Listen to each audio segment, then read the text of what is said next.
Menjadi khotbah untuk boleh kita bersama-sama mengulik di minggu Rokate dari kitab Nabi Yeremia pasal yang ke-29 dimulai ayat yang ke-7 hingga ayat yang ke-14.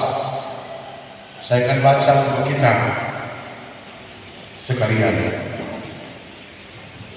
Usahakanlah kesejahteraan kota kemana kamu aku buang, dan berdoalah untuk kota itu kepada Tuhan, sebab kesejahteraannya adalah kesejahteraanmu.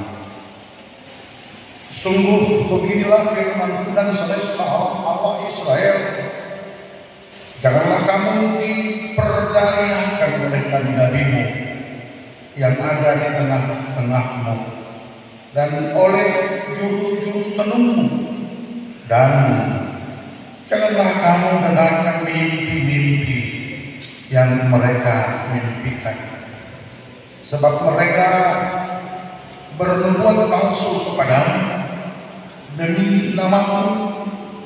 Aku tidak mengutus mereka. Demikianlah firman Tuhan. Sebab beginilah firman Tuhan, apabila telah genap 70 tahun bagi Babel, barulah aku memperhatikan kamu. Aku akan menepati janjiku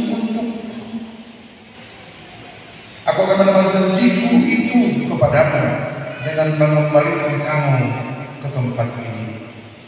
Sebab aku ingin mengetahui rancangan-rancangan apa yang ada padaku mengenai kamu.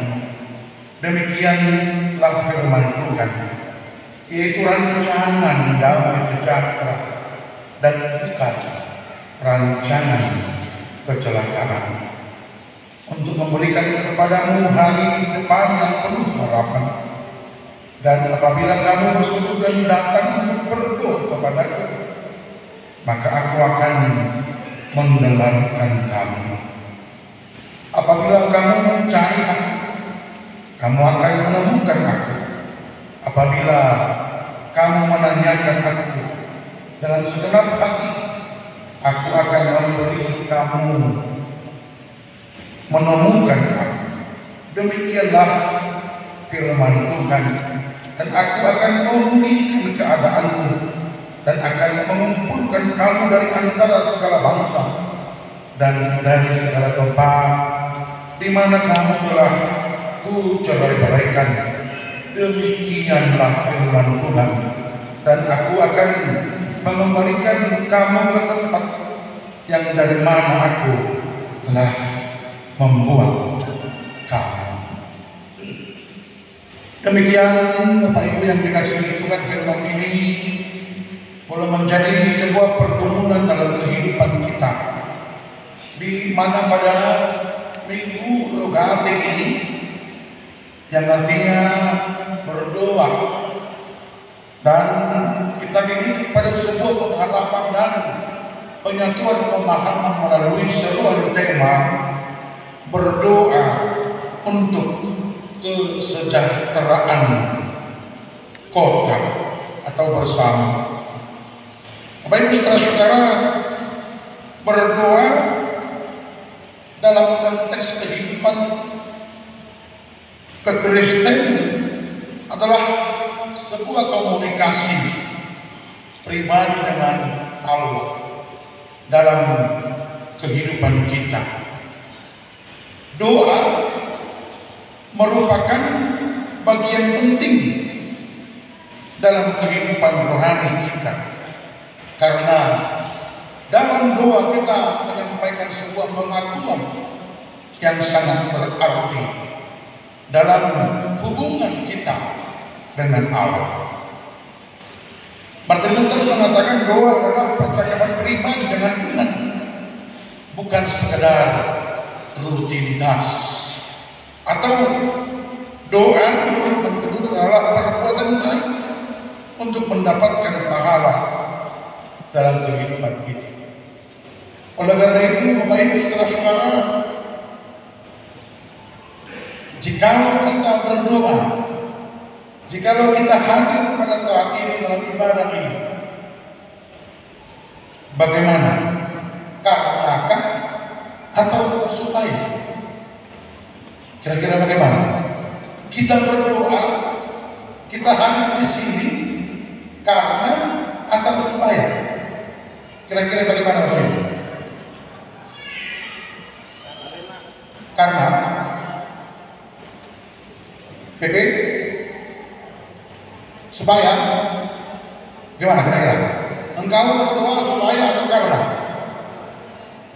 Mau indang lansia? Karena mau perari Kamis, perari Kamis?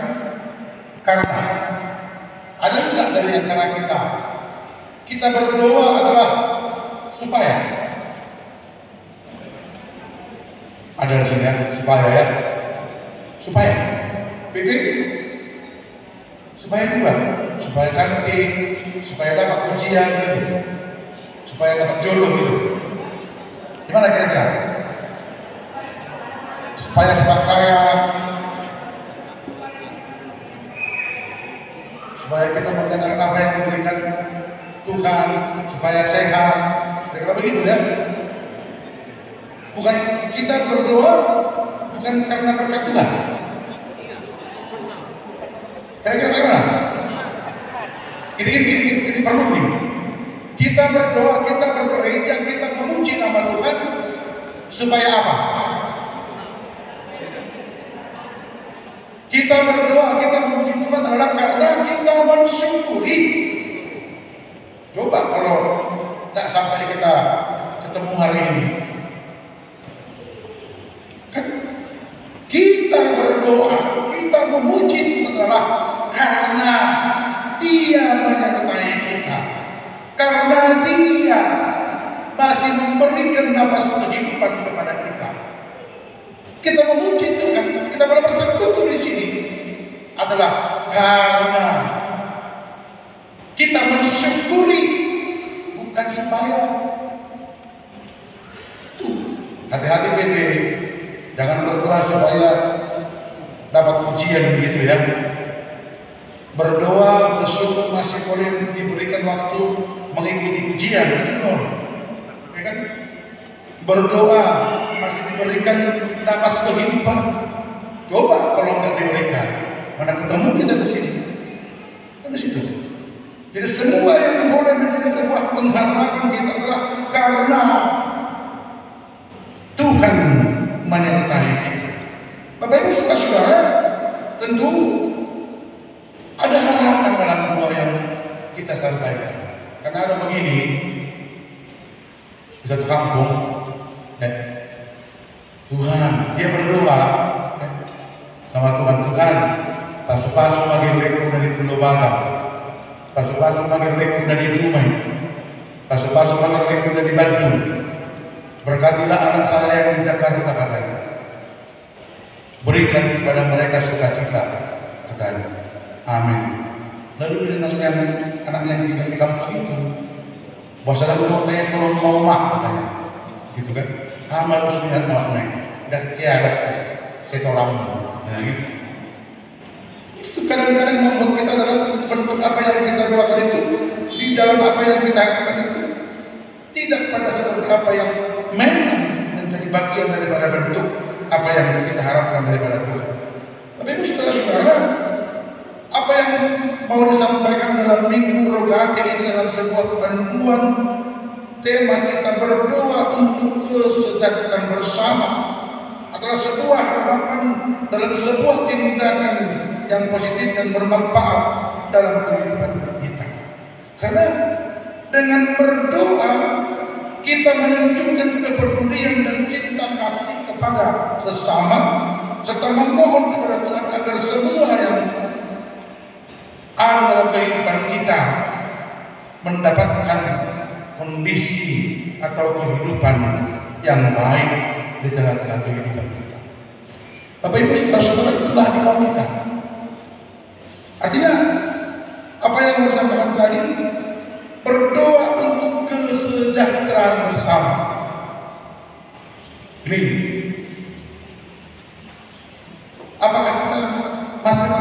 sebuah kesejahteraan. Sejahtera kepada orang doa rata. Sejahtera kepada inang amang doa rata itu. Karena ada begini, kan tidak sejahtera seseorang itu kalau amat itu di rumah. Tidak sejahtera suami itu kalau tidak tahu di rumah. Ada begitu kan? Tidak sejahtera keluarga itu kalau anaknya yang satu itu di rumah. Tidak sejahtera keluarga itu kalau bapaknya di rumah. Kalau sahabatnya itu juga bohong sendiri. Di situ ada begitu. Nah, saya pikir ini perlu menjadi sebuah harapan dalam doa kita. Bagaimana kesejahteraan dan kehidupan kita oleh doa kita. Allah tadi menyampaikan ketika di ayat 7 dikatakan usahakanlah kesejahteraan kota di mana kamu aku pulang dan berdoalah untuk kota itu kepada Tuhan sebab kesejahteraannya adalah kesejahteraanmu. Di mana kita boleh menyaksikan pengharapan kehidupan kita, di mana kita boleh menyaksikan bagaimana Allah berkenan dalam kehidupan kita. Mari kita berdoa dalam suasana kehidupan itu. Jangan katakan dalam hidupmu pergumulanmu sungguh berat, tapi engkau tidak berbuat dan menyampaikan kepada Tuhan. Sekalipun apa yang boleh terjadi sekitar kehidupanmu, di mana engkau boleh menjalani kehidupan itu, tapi yakinlah Allah berkenan bagi setiap orang yang senantiasa berpengharapan kepada Dia. Sekalipun menurut pikiran kita, perasaan kita semenurut ngulur, perawan ini lemah. Karena anak ini menyulam kan, menyulam pelak meja gitu ya. Mulai itu kan diberi ngono. Kalian kalau dikicam tungguli kan. Allah sudah demikian dalam kehidupan setiap orang percaya. Allah tidak pernah menyampaikan rancangan-rancangan yang tidak berkenan dalam kehidupan setiap orang percaya. Mau itu menurut pikiran aku, lagi Allah berkenan memberikan sesuatu harapan yang berarti dalam hidupmu ketika engkau menyampaikan harapan-harapan kebaikan untuk kesejahteraan yang akan menjadi engkau kita miliki dalam kehidupan ini. Oleh karena itu, baik saudara-saudara, bagaimana kita dalam kehidupan ini, berbagai hal yang boleh terjadi dalam pergumulan kita. Sekalipun kita merasa was-was sekitar kehidupan ini, sekalipun kita mungkin merasa seolah-olah tidak mampu, kurang memiliki sesuatu. Firman Tuhan kata-kata bangsa Israel ketika itu dalam keterbuangan mereka, meyakinkan kehidupan mereka dalam pembuangan itu, pergumulan itu, bahwa sekalipun mereka hidup di tengah-tengah pergumulan itu, Allah berkenan di dalam kehidupan mereka, Bapak Ibu saudara-saudara. Karena bagi orang percaya, Allah merancangkan damai sejahtera dan bukan kecelakaan di tengah-tengah kehidupan itu, Bapak Ibu yang dikasihi Tuhan. Oleh karena itu, apa yang boleh kita renungkan dalam setiap kehidupan kita pada saat ini, bagaimana kita boleh melanjutkan situasi atau boleh melaksanakan kehidupan yang dianugerahkan Tuhan kepada kita di tengah-tengah kehidupan kita, Bapak Ibu saudara-saudara. Itu menjadi sebuah tugas kita, di mana kita menyaksikan kehidupan yang menjadi anugerah. Tadi pemuda-pemudi kita ini menjelaskan itu ya kan, dalam nyanyian mereka, sejauh doa, bila kau rasa gelisah hatimu, bila kalangkah tak menentu hidupmu, ingat masih ada seorang penolong bagimu, Yesus tak pernah jatuh. darimu. Yakin bahwa di sini, mari yakinkan juga orang tuamu di tengah-tengah berbagai kegalauan mungkin dalam kehidupan ini, di mana kita boleh menyaksikan kehidupan yang Tuhan anugerahkan di tengah-tengah kehidupan ini. Dan pasti, bila cobaan menggodai hatimu, bila sengsara menimpa keadaanmu, ingat Yesus takkan pernah jauh darimu. Dia selalu pedulikan kamu. Tentu ini menjadi harapan dalam kehidupan kita. Kita mengucap syukur minggu yang lalu telah terlaksana periodisasi di Jemaat Khusus Dumai Kota ini. Kita sama-sama kemarin, kami juga di Santar Kota. Cuma di Santar Kota jam 10 malam baru selesai perhitungan. Di situ ada gesekan-gesekan di sana sini, ada SMS di sana sini. Wah, mantap ini di dalam kali. Saya diam aja. Dari mulai saya buka sidang umum, saya terus bertahan di konsistori. Karena saya takut, pendeta Rosiano, pendeta mengarah ke sana itu. Saya tetap duduk manis di konsistori. Karena gesekan-gesekan yang boleh terjadi. Tadi saya dengar tadi yang pada tua, Angkurison jamu mengasai katanya. Hari minggu lalu di Santar Kota, senekjo sebelum makan siang, senek muhek. Pemilihan tahap kedua jam 6 malam, silakan maju ke depan memilih dan boleh pulang kecuali setua saya katakan, karena tidak lagi disiapkan makanan. Saya masih bertahan. Di tahap pertama 570 jiwa. Setelah tahapan kedua dalam pengambilan 10%, 10%, di pemerintahan kedua bertahan 378. Hebat juga ini. Untung ada 20 bilik suami. Artinya apa yang saya katakan di situ? Selamat kepada PHC terpilih dan kepada majelis terpilih. Namun saya sampaikan Bapak Ibu majelis terpilih, bertugaslah sebagaimana fungsi dan berfungsilah sebagaimana tugas.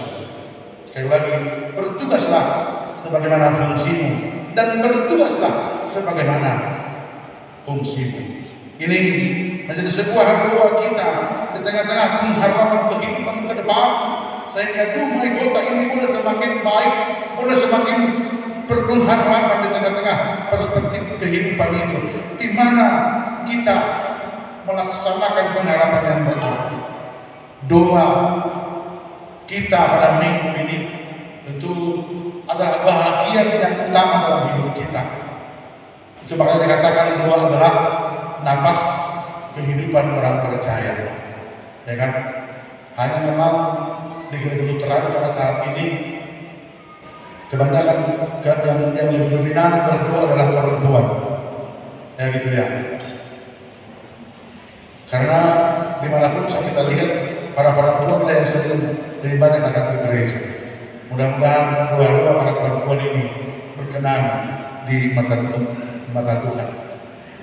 Dan doa itu adalah ibarat jika ikan asin pagi, ikan asin siang, ikan asin sore, ikan asin besok pagi, apakah kita akan berkata tidak perlu lagi makan karena ikan asin? Tentu tidak. Itulah bahagian daripada makna sebuah doa yang menjadi sebuah ikatan dalam kehidupan kita, di mana kita boleh menyatakan sesuatu kehidupan itu. Bila doa-doa kita, di mana kita boleh menyampaikan doa yang kita mohonkan itu dapat menjadi bahagian yang berarti dan memulai kita boleh melaksanakan kehidupan dalam mensejahterakan kehidupan kita di sekitar kita, dan di mana kita boleh menyaksikan bagaimana kuasa Tuhan dalam kehidupan kita. Karena rancangan Tuhan adalah rancangan damai sejahtera di tengah-tengah kehidupan yang Tuhan berikan kepada kita. kita yang bersekutu pada saat ini, di mana kita menjadi sebuah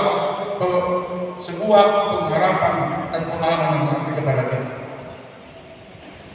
Kita semua adalah surat Kristus yang menyaksikan dan mempersaksikan bagaimana kita dalam kehidupan ini melanjutkan apa yang sudah ada dan menjadi sebuah sukacita di mana kita boleh merasakan kesejahteraan Allah dalam kehidupan yang Tuhan berikan.